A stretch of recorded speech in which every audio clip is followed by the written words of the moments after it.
BCom LLB Government Law College Churchgate, MBA Finance and EEPIN Bangalore, Cyber Laws and Anti-Money Laundering Specialization, Bombay Bar Association IPR Certification, नोकरी standard chartered बँकेच्या securities BNP परिवास bank group legal DYP कार्य पाहिले. समग्र संत आणि समर्थ साहित्य अभ्यासक. वयाच्या 12व्या वर्षी सद्गुरू परमपूजनीय डॉक्टर श्रीकृष्ण दत्तात्रय देशमुख उपाख्य डॉक्टर काका यांचा अनुग्रह प्राप्त झाला. त्यांच्या मार्गदर्शनाने श्रीराम उपासना, श्री समर्थ उपासना आणि विविध ग्रंथाभ्यास श्रीमद ग्रंथराज राजबोध, मनोबोध, श्री ज्ञानेश्वरी, संत साहित्य, श्रीमद जगद्गुरू श्री शंकराचार्य परंपरेतील ग्रंथ इत्यादींचा अभ्यास सुरू आहे. Gita Parivar, Vivekananda rock memorial and Vivekananda Kendra, Kanyakumari, विश्व मंदिर आयोजित उपनिषद एज्युकेशन कोर्स. शिवथर गळीत आई आणि बाबा त्यांच्याबरोबर अनेकदा शिबिर दरम्यान कार्यकर्ते म्हणून कार्य करण्याची सुवर्ण संधी प्राप्त झाली. श्री समर्थ सेवा मंडळ सज्जनगड आयोजित भारतातील विविध शिबिर समन्वयक म्हणून प्रापंचिक, वानप्रस्थ, युवा युवती कार्य पाहत आहेत. युवती शिबिरात सत्र घेत आहेत. श्रीमद भगवद्गीता जयंती, नवरात्री महोत्सव, दत्त जयंती, श्री समर्थ सदन सातारा येथील चातुर्मास महोत्सव संदर्भाने विविध व्याख्यान आयोजित केली जातात.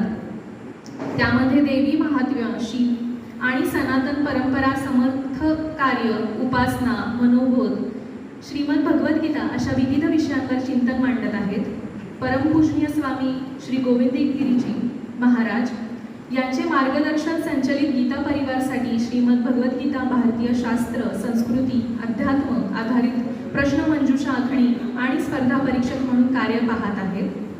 धर्म स्वातंत्र्य विधेयकसाठी हिंदू अधिवक्ता यांच्यातर्फे आणि गोरक्षण कायद्यातील तरतुदी संदर्भाने पेपर आणि विविध कायद्यातील सुधारणा प्रस्ताव सादर केला आहे आणि त्या संदर्भाने कार्य सुरू आहे.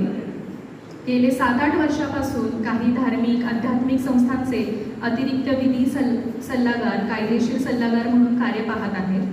श्री समर्थ सेवा मंडळ सज्जनगड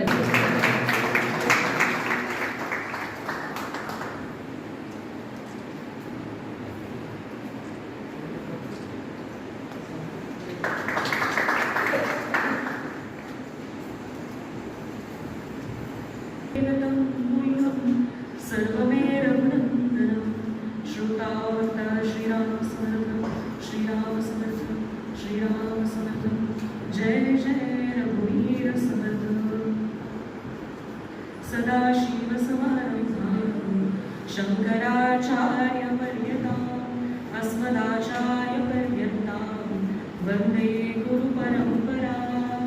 श्रुतिस्मृति पुराणानाम् आलयं करुणालयं नमामि भगवत्पादं शंकरं लोकशंकरं. श्री सीतारामचंद्रार्पणमस्तु. सर्व देवतांचा प्रणाम करू. आणि हा जो अभ्यासक्रम आपण इथे चालू आहे, मुद्दामून व्यासपीठ बदलून घेतलं, त्यामुळे आपल्याला कल्पना येणारे विचार याचा अभ्यास कितीही वेळा जरी केला तरी सुद्धा तो अभ्यास अपूर्णच आहे हे आपण सगळेजण या 3 दिवसाच्या ज्ञानसत्रामध्ये अनुभव घेत आहात.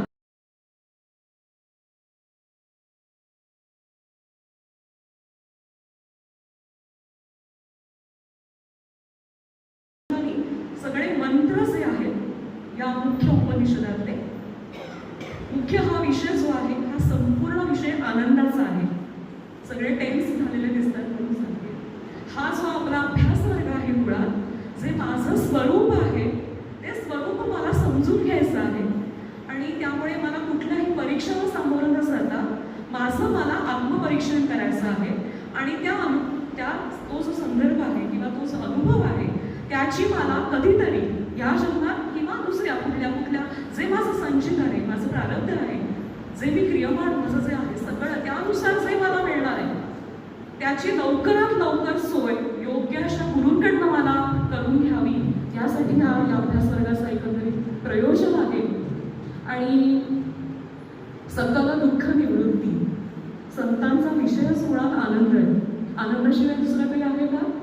आपली परंपरा एवढी गहन परंपरा आहे. संपूर्ण वेदव्यास महाराज संपूर्ण शंकराचार्य महाराज त्यांची संपूर्ण शिष्य परंपरा, त्यानंतर सगळा माऊलींचा काळ किंवा ही सगळी संत मंडळी, नाथ महाराज आहेत, माऊली आहेत, तुकोबा आहेत आणि अगदी आजपर्यंत संत समर्थांचा काळ, सगळ्या संतांचा एकच विचार, कारणासह सकल दुःख निवृत्ती, परमानंदाची प्राप्ती.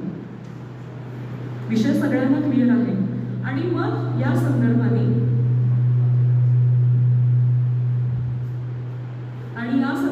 मग थोडीशी वेगवेगळ्या पद्धतीने त्याची डेव्हलपमेंट झाली.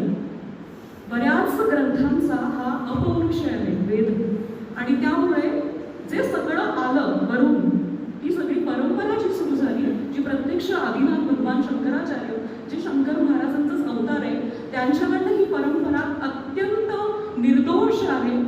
त्याच्यात कुठलाही दोष नाही, त्याच्यामध्ये कुठलीही घुसपेट नाही, त्याच्यामध्ये कुठलेही एरर्स नाहीत, ओमिशन्स नाहीत, त्याच्यामध्ये कुठे अपडेशन्स नाहीत. त्यामुळे ते सगळं तत्वज्ञान कुठल्याही काळामध्ये, कुठल्याही वेळी, कुठल्याही व्यक्तीला अत्यंत उपयुक्त ठरतं. हा माझा अनुभव आहे, सगळ्यांचाच अनुभव आहे. आत्ताचा जो काळ म्हणजे शंकराचार्यांचा जो काळ आहे किंवा समर्थांचा काळ आहे, माऊलींचा जो काळ आहे, सगळ्या संतांचा जरी काळ वेगळा असला तरी दुःख होतीच ना. सगळ्यांची दुःखांच्या जरी लेवल्स किंवा त्यांचे जे प्रत्येकाचे जे कॉम्बिनेशन्स होते ते जरी वेगळे होते तरीही दुःख ही होतीच. आणि त्या सगळ्या संतांनी आणि सद्गुरूंनी, माझे सद्गुरू परमपूजनीय डॉक्टर काका परमपूजनीय मंदाते यांच्याही चरणी वंदन करते. आणि अशा या सगळ्या संत परंपरेतून, गुरु परंपरेतून जे पुढे आलं ते तसंच्या तसं पास ऑन करणं, हेच या व्यासपीठावर बसून करणं. आणि त्यासाठी या सगळ्या संतांचा आशीर्वाद घेणं आणि जसं शिकलो आहे ते तितक्या उत्कृष्ट पद्धतीने कन्व्हे करणं, एवढंच काम इथे एक व्यासपीठावर पोस्टमधल्या नात्याने आपल्याला करणं आहे. आपण आता डायरेक्ट विषयाला सुरुवात करू, कारण आपला वेळ तसा आपल्याला कमी आहे. आणि थोडासा माझा प्रयत्न या सत्राच्या संदर्भात राहणार आहे की संपूर्ण 18 मंत्रांचं जे मुख्य गर्भितार्थ आहे, मंत्र टू मंत्र घेण्याचा आपण प्रयत्न करू. आणि मूळ जो विषय आहे त्याच्यामध्ये अनेक संकल्पना आलेल्या आहेत. आजपर्यंत आपण उपनिषद काय, उपनिषद कशासाठी आली, उपनिषदांचा अभ्यासा किंवा उपनिषदांमध्ये कुठले विषय आलेले आहेत, कर्मांचा आहे किंवा भक्तीचा, उपासनेचा विषय आहे, मग त्या उपासना कशा काळानुरूप बदलत गेल्या किंवा त्या त्या व्यक्तीनुसार, त्या त्या युगानुसार त्या उपासनांमध्ये, त्या देवतांमध्ये कसे बदल केले. पंच उपासना आपल्याकडे आहेत, शंकराचार्यांनी सांगितलेल्या आहेत. मग त्या पंच उपासनांचाच पुढे विस्तार झालेला दिसतो. समर्थ संप्रदायाने कुठली परंपरा. त्यामुळे हे जे संप्रदाय आहे त्या संप्रदायांना सुद्धा या संपूर्ण ऋषींची, या परंपरेचा आशीर्वाद आहे. आणि म्हणूनच हे व्यासपीठ जे आहे ते अत्यंत योग्य आहे अशा अभ्यास करण्यासाठी. म्हणून या सगळ्यांचं मी पुन्हा पुन्हा मनापासून वंदन करते की असा उत्कृष्ट विषय हा इथे होतो आहे. आणि उपनिषदांचा संपूर्ण दशोपनिषदांवर एक इंट्रोडक्टरी का होईना, वी ऑल नो की हा विषय अत्यंत लाईक ओशन, एक अथांग सागर आहे. त्या सागरातला एक रवबिंदू नुसता काढायचा तरी सुद्धा एफर्ट्स आहेत. असा तर विचार तर बाकीचा तर खूप लांबचा राहिला. त्यासाठी म्हणून आपल्याला थोडक्या वेळात जास्तीत जास्त अभ्यास करण्याचा प्रयत्न करू. आणि मग हे जे पर्टिक्युलर उपनिषद आहे किंवा आपण बघितलं याज्ञवल्क्य, पुढे मैत्रेयी, असे बरेच उपनिषद आहेत किंवा या सगळ्या उपनिषदांचा अभ्यास आपल्यासमोर आलेला आहे. कुठलाही उपनिषद तुम्ही म्हणा, दशोपनिषदांचा आपण प्राईम अभ्यास करण्याची आपल्याकडे परंपरा आहे. मग आता हे जे उपनिषद आहेत त्या उपनिषदांमध्ये अनेक संकल्पना आलेल्या आहेत. विद्या काय, अविद्या काय, किंवा समृद्धी काय, असमृद्धी काय, किंवा हे जे उपनिषद आहे ते सगळ्यात प्राईम उपनिषद असं सगळ्या ऋषीमुनींनी मान्य केलेलं आहे. आणि अनेक संतांच्या त्याच्यावर वेगवेगळ्या कॉमेंट्रीज आहेत.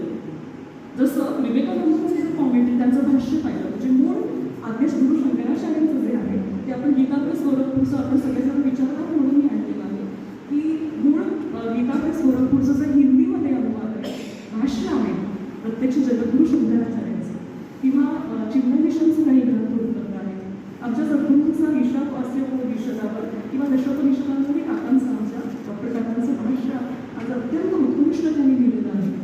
किंवा चिन्मय म्हणजे स्वामी गंभीरानंद, असे अनेक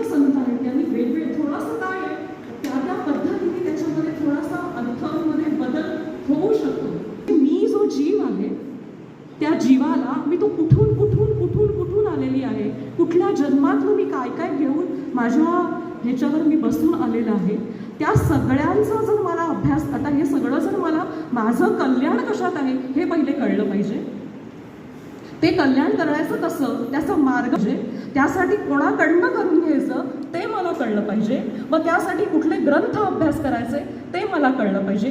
संकल्पना जर माझ्या स्पष्ट असतील, मुळात अध्यात्म हा अत्यंत स्पष्टतेचा विषय आहे. इथे कुठेही कन्फ्युजनला वाव नाही. समर्थांसारखा तर सद्गुरू असा आहे की समर्थ हे आणि हे स्पष्ट करतात सगळ्या संकल्पना. माऊलींचा चितविलास वाद आहे, शंकराचार्यांचा माया निरास आहे, मायाचं निरसन खंडन केलेलं आहे, पण विषय एकच आहे ना. म्हणजे त्याचा जो मुख्य प्रतिपाद्य विषय तो एकच आहे. सगळं संपल्यावर एकच उरतं, सदैव सौम्य इरमग्र असेल. सगळ्यात तेच होतं, त्याच्याच अधिष्ठानावर हे सगळं दिसतं, भासलं आणि ते क्षणात संपलं आणि मग परत उरलं काय, तर तेच अखंड ते. म्हणजे आता फॉर एक्झाम्पल हे जे व्यासपीठ आहे, त्या व्यासपीठावर हे एका पर्टिक्युलर फोर्टवर आहे, सज्जनगडावर आहे. त्या सज्जनगडावर हे पर्टिक्युलर मी व्यासपीठ काढलं तरी मी कोणीतरी आहे, बरोबर. हे काढलं तरी काहीतरी आहे. देशात म्हणजे फॉर एक्झाम्पल राज्याचा बाजूला केला विचार तरी काहीतरी आहे. हे काहीतरी काय आहे, त्याचा अनेक पद्धतीने त्याला ब्रह्म म्हटलं, काही ठिकाणी त्याला चित म्हटलं, काही ठिकाणी त्याला सत म्हटलं, काही ठिकाणी त्याला आनंद म्हटलं. म्हणजे सत चित आनंद ही जी परिभाषा, जरी ते 3 शब्द एकच असले तरी त्याचा मुख्य प्रतिपाद्य विषय हा जीव ब्रह्मैव नापराहा. मी जीव ईश किंवा मी जीव हे ब्रह्म आहे. मुळात हा व्यापक विषय आपल्यासमोर मांडलेला आहे. आणि त्यामुळे आता आपण एक काम करूया. सगळ्यांकडे मला असं वाटतं ईशावास्याचे मंत्र आहेत का सगळ्यांकडे, तर इथे तुम्हाला दिसतील. तर सगळ्यांनी ते मंत्रांचा पण इथे मला माहिती आहे, त्या मंत्रांचा मी इथे उच्चार करणार नाही. ते मंत्र थोडेसे तुम्हाला मी इथे म्हणून दाखवी, पण त्यालाही माझा त्याच्यावर विश्वास आहे, त्यामुळे तो माझा अधिकार आहे. म्हणून आपण तुमच्या डोळ्यासमोर इंग्लिशमधले मंत्र, थोडंसं संस्कृतमध्ये इथे टेक्स्ट बदलतं आहे बिकॉज ऑफ त्या फॉन्टमुळे, तर ते मंत्र तुमच्या डोळ्यासमोर येतील आणि त्यानुसार आपल्याला एक एक ग्रंथ आपण मंत्रांचा अभ्यास करू. आता मुळात ही जी पर्टिक्युलर रचना आहे ईशावास्य उपनिषद, ह्याच्यामध्ये मूळ 18 मंत्र आहेत. मंगलाचरण आहे. मंगलाचरण काय आहे येतंय सगळ्यांना, आपण सगळेजण म्हणूयात एकदा. सगळेजण म्हणा. ओम पूर्णमद पूर्णस्य पूर्णमादाय पूर्णमेवावशिष्यते. ओम शांती शांती शांती. त्रिविध तापांची शांती सांगितली आहे, आध्यात्मिक, अधिभौतिक आणि अधिदैविक. म्हणजे कुठला तरी अभ्यास करताना माझं जे सगळे ताप आहे ते पहिले तुम्ही शांत करा, तर माझा अभ्यासाला माझी दिशा मला मिळणार आहे, बरोबर की नाही. काहीतरी यातला एखादा तरी त्रास असेल, आध्यात्मिक आहे, अधिभौतिक आहे, किंवा कुठल्या तरी अधिदैविक किंवा असे जे कुठले त्रास आहेत, म्हणजे फॉर एक्झाम्पल शरीराचा त्रास, दैवी शक्तीतनं कुठला तरी, आता म्हणजे पाऊस खूप पडला, कोरोनाचा काळ आला, त्याच्यामुळे झालेला त्रास, हे अनअवॉइडेबल आहे. पण त्या सगळ्यांमुळे किंवा मृत्यूनंतर होणारे त्रास, या सगळ्या तापांची शांती पहिल्यांदा मंगलाचरण किंवा हे पर्टिक्युलर सगळ्याच उपनिषदांमध्ये ही एक साधारण पद्धत आहे. आणि त्यामुळे तो जो पहिला मंत्र आहे त्यामध्ये असा मंत्रामध्ये अर्थ येतो की सगळं परिपूर्ण आहे, त्या पूर्णातूनच जे काही होतं ते सुद्धा पूर्ण आहे, त्याच्यातलं जे उरतं ते सुद्धा पूर्ण आहे, आणि ते निघून गेल्यानंतर सुद्धा सगळं पूर्ण आहे. कळलं का अर्थ, कळला का. आई आपल्या बाळाला जन्म देते पण ती पूर्ण असते ना, हा तर विचार झाला. पण आता विचार करा, आता सगळेजण तासभराचा अभ्यास केलेला आहात. पर्टिक्युलरली पहिले काय होतं, बिग बँग थेअरी. एक पर्टिक्युलरली एक कुठलं तरी आत्ता मनुष्य दादांनी सांगितलं, स्फुरण झालं म्हणजे काहीतरी होतं, त्याला स्फुरण झालं. मग त्याला वाटलं की आता काहीतरी झालं पाहिजे तयार, म्हणून मग काय झालं, मायेची निर्मिती झाली. मग अव्यक्त, मग निर्गुण, म्हणजे मग मूळ माया, गुणमाया, मग गुणमायेतून सगळ्या गुणांचा विस्तार, पुन्हा सगळी सृष्टीची निर्मिती, मग सगळे पशुपक्षी, सगळ्या रचना, सगळं वृक्ष, वेली, लता, हा सगळा विचार. म्हणजे ही जी सगळी पंचमहाभूत आहेत, पंचीकरणाचा विषय तो महत्त्वाचा आहे. हे सगळं समजून घ्यायला पाहिजे एकदा. आणि मग ही सगळा जसा सृष्टीचा विस्तार होत गेला तसाच तो प्रलय सगळा संपूर्ण एक एक ती सगळी तत्व पुन्हा ती त्याच्यात विलीन होतात आणि पुन्हा पूर्ण तत्व उरतं. समजलं? हा सगळा विचार दासबोधामध्ये आहे, माऊलींच्या ज्ञानेश्वरीमध्ये आहे. हा अत्यंत बेसिक विचार आहे, तो तुम्हाला समजून घ्यायलाच पाहिजे. त्यासाठी पहिल्यांदा काही बेसिक ग्रंथांचा अभ्यासही आपल्याला करणं अपेक्षित आहे. मनाचे श्लोकांमध्ये खूप उत्कृष्ट विचार आहेत. कर्म कसं करावं, ज्ञान म्हणजे काय, उपासना म्हणजे काय, साधक कोण, सिद्ध कोण, बद्ध कोण, मुक्त कोण, मुमुक्षु कोण, कर्म कशी करायची, कर्माचं बंधन कसं नाही होणार, कर्मातनं कसं मोकळं व्हायचं, किंवा श्रीमद आद्यक्ष गुरु शंकराचार्यांचा नैष्कर्म्य सिद्धी नावाचा ग्रंथ आहे. त्यामध्ये अत्यंत उत्कृष्ट विचार असा केलेला आहे की हे जे मी कर्म करते आहे त्या कर्मातनं मला करायचं तर आहे, कारण जन्म झाला ते मृत्यूपर्यंत हे पहिलंच कर्म आहे. जन्म झाला हे पहिलं कर्म आणि मृत्यू हे शेवटचं कर्म. ह्याच्यामधली ही जी सगळी कर्माची परंपरा आहे त्या कर्माच्या परंपरेतून अखंड माझ्यावर सतत काही ना काहीतरी लेप लागत आहे.